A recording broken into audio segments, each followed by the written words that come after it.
Let's quickly talk about how to judge a company.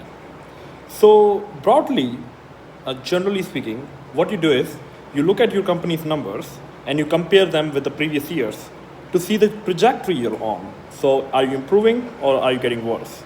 The second thing you do is you look at your numbers and compare with the competitors. Are you doing better than a competitor or are you doing worse than them?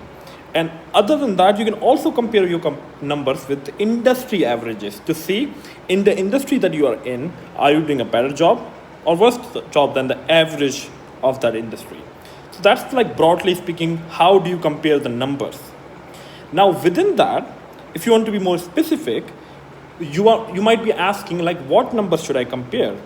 So it depends. Like if you are not a, let's say, finance person, you might not know like which numbers are more important. So even in that case, you can look at some of the main numbers like the profit, compare your profit with the competitor, compare your profit with the previous years, compare your profit with the industry averages. Fine, no problem, that's a good start.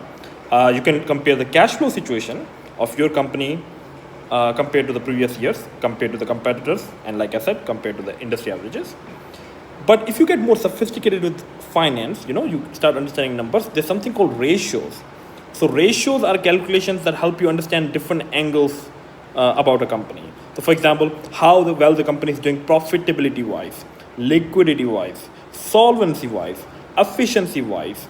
Now, once you do all of your calculations about those four areas, then you can compare those four areas of your company compared to the competitors area, the same four areas for the competitor, and you can compare the four areas with the industry average for those four areas, what the numbers look like.